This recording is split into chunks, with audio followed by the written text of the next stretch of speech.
on Christmas Day tradition continues. Look at that nice snow. Not here in LA. The 5 best gifts anyone could ask for. Noon Eastern, ESPN Pelicans Heat. Then over on ABC, Warriors Bucks, followed by Nets Celtics and Mavs Lakers on ABC and ESPN. We cap the day with Clippers Nuggets, 10:30 Eastern. Richard Jefferson on the call for 2 of those. Amazing matchups, all available on the ESPN app.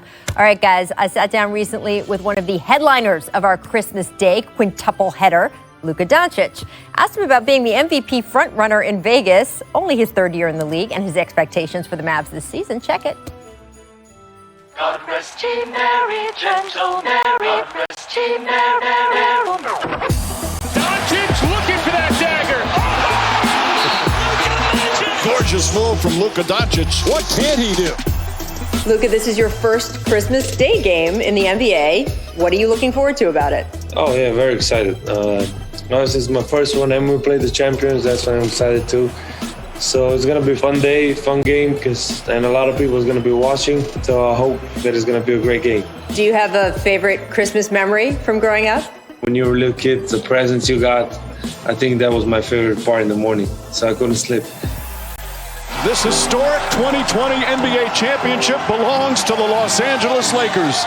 So this year, instead of getting presents under the tree for Christmas, you are getting the defending champion LA Lakers. The first time you played LeBron James, you were only 19 years old. We've seen the picture of you standing outside the locker room waiting for him to sign a jersey. So much has changed since then. Obviously, I remember the whole first game was very special. It's something I remember a long time. Looking for the tie, he got it! Now it's way different than the first game, The first game against the Lakers, so it's obviously different. But I think now it's still special, but you just different situation. You're just trying to win. Yeah, good luck to you too.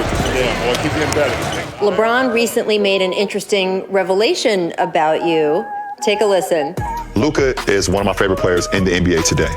When Luka was going through his contract negotiations with Nike, I wanted to begin Team LeBron and have Luka as my first signing. And I don't even know if Luka knows this, but he will know it now.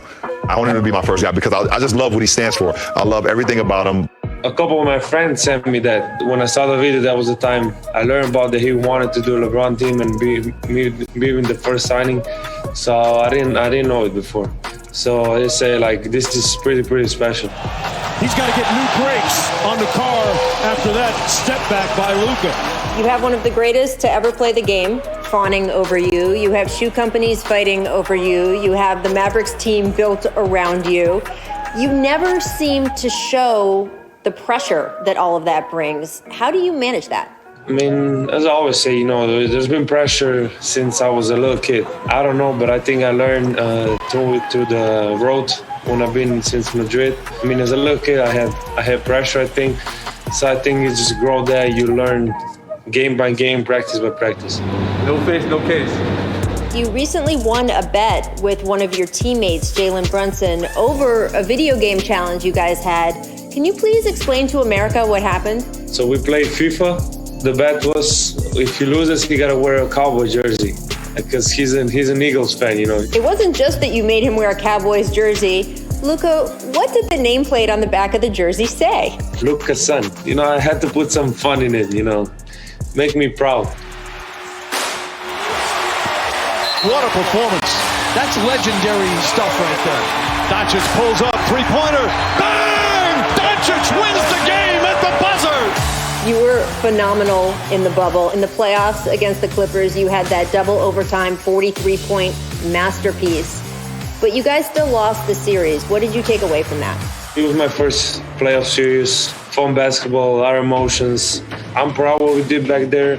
We fought and, we gave everything that we could.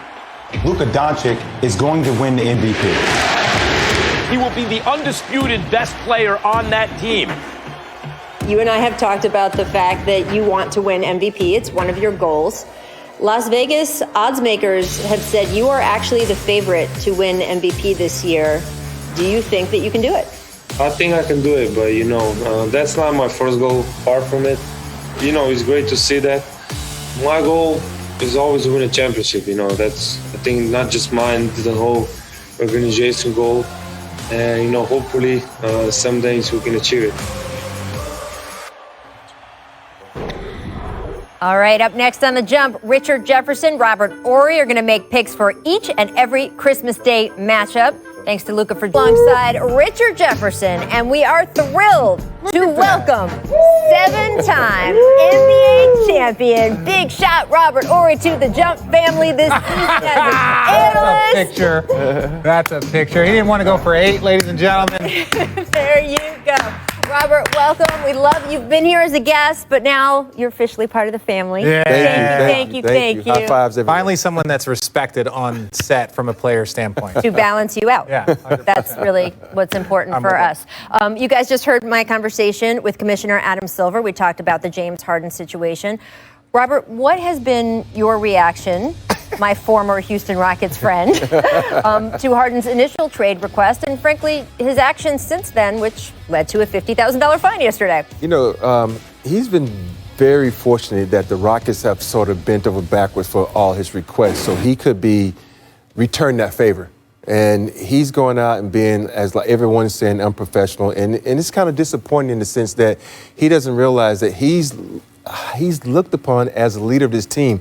Not just a leader of the team, a leader of the NBA. So people are eyeballing him and want to say, hey, how are you going to handle this situation? There's so many times that athletes want to say, oh, I don't want to be here and have situations a la me and having a situation with Danny Ainge. But, you know, you have to be professional. I hate how I handle my situation, but for me, it ended up really great. It brought me to the Los Angeles Lakers, and I won 3 championships. But with him, you know, that's been done. So he needs to be calm and say, because he has to think like this.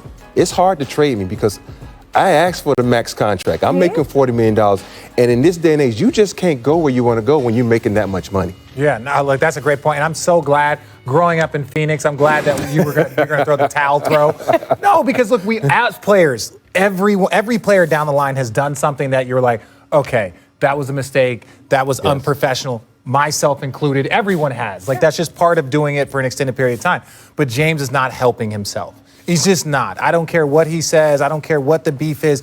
We know you want out. The Houston Rockets are shopping you. So your best thing that you can do right now is be as professional as possible.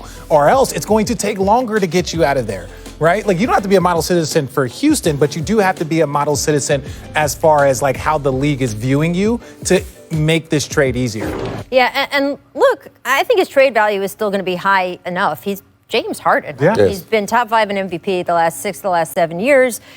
Players like that just don't become available. But that being said, you do have a responsibility to your teammates, right? John Wall, Boogie Cousins, James Harden, they have no beef with each other, right?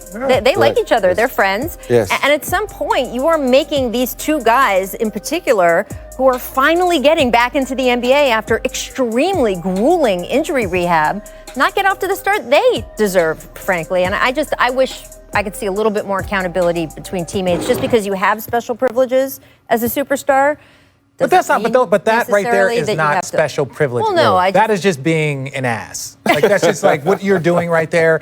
Given all of the things that are going on, everything that our country is dealing with, everything that's going on in our sport. Like, this was the first game that is now postponed. Like, you're being an ass. Like, what you did in Vegas. Okay, that's fine. You're here now. That's fine. But then you go out. You're not allowed to go to these places. You know the rules. And it doesn't matter if you behave like this.